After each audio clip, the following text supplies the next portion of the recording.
Old iron gorge के पुराने जंगलों में एक पुराना रेलवे ट्रैक था। यह ट्रैक बहुत साल पहले वीरान हो चुका था। कहा जाता है कि इसकी एक पुरानी और खौफनाक कहानी है जो सालों से लोगों को सताती रही है। एक जवान लड़की एमिली हमेशा एक जज्बाती और साहसी इंसान रही जो फैंटम ट्रेन की कहानियों से बहुत प्रभावित थी। गांव वालों की चेतावनियों के बावजूद उसने सच्चाई जानने का इरादा किया। एक शाम एमिली ओल्ड आयरन गॉर्ज के लिए निकल गई, बस एक लैंटर्न और अपनी जर्नल के साथ। अपनी खोज को रिकॉर्ड करने के लिए उसने पूरा भरोसा किया कि भूतिया कहानियां सिर्फ अंधविश्वास हैं। जैसे ही एमिली जंगल में आगे बढ़ती गई, हवा ठंडी होने लगी और जमीन से मोटी धुंध उठने लगी। उसने हिम्मत नहीं हारी और आगे चलती गई। उसका दिल डर और उत्साह से धड़क रहा था। वह पुरानी पटरी तक पहुंच गई जब रात पूरी तरह से छा चुकी थी। माहौल बहुत ही चुप था, बस दूर से एक उल्लू की आवाज सुनाई दे रही थी। अचानक हवा बिल्कुल शांत हो गई, धुंध और भी गहरी हो गई और एक ठंडी हवा उसके पास पहुंच गई। फिर उसने एक ट्रेन की सीटी सुनी जो पहले तो धीमी धीमी सुनाई दे रही थी, लेकिन फिर तेज होती गई। एमिली की सांस रुक गई और जमीन उसके पैरों के नीचे हिलने लगी। धुंध से मैजेस्टिक एक्सप्रेस का एक खौफनाक भूतिया रूप नजर आया। उसके डिब्बे अजीब रोशनी से चमक रहे थे। वह वहीं पर खड़ी रही जैसे उसके पांव जम गए हों। जब ट्रेन नजदीक आई, वह अपनी आंखें नहीं हटा पाई। जो कभी शानदार थे, वे डिब्बे अब पुराने और खराब हो गए थे। खिड़कियां टूटी हुई थीं।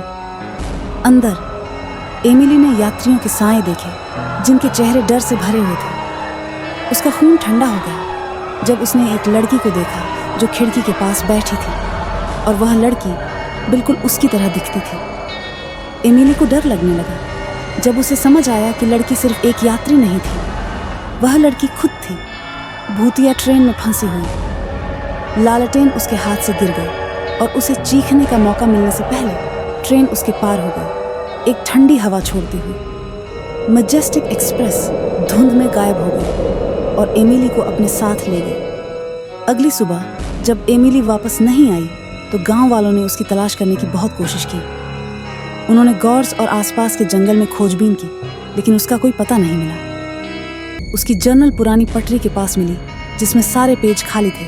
सिर्फ एक पेज पर एक डरावना शब्द लिखा था, हेल्प। एमिली के माता पिता, जो इस ट्रेन की कहानी से अनजान थे, गांव वालों से ट्रेन के वाक़ये के बारे में पूछने लगे। गांव वालों ने बताया 19वीं सदी में ब्रिटिश औपनिवेशिक काल के दौरान ब्रिटिशों ने, जो इस क्षेत्र के अमीर संसाधनों को उपयोग करने के लिए बेकरार थे, एक रेलवे बनाई जो कोयला को खदानों से लेकर पहाड़ियों की गहराइयों से लाती थी। इस रेलवे का मुख्य आकर्षण था मैजेस्टिक एक्सप्रेस, एक लग्जरी ट्रेन जो अमीर लोगों को खतरनाक रास्तों से गुजरते हुए ले जाती थी।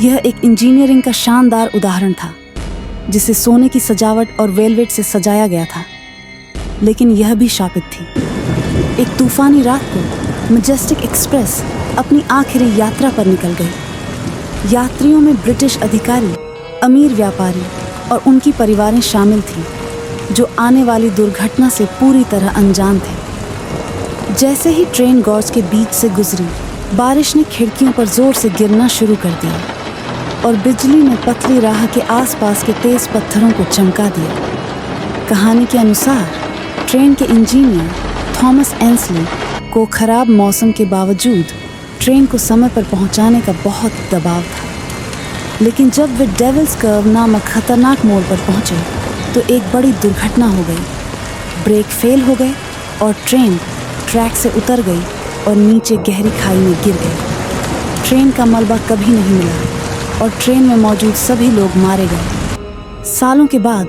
कहानियां गांव वालों के बीच फैलने लगी जो ओल्ड आयरन गॉर्ज के आसपास रहते थे।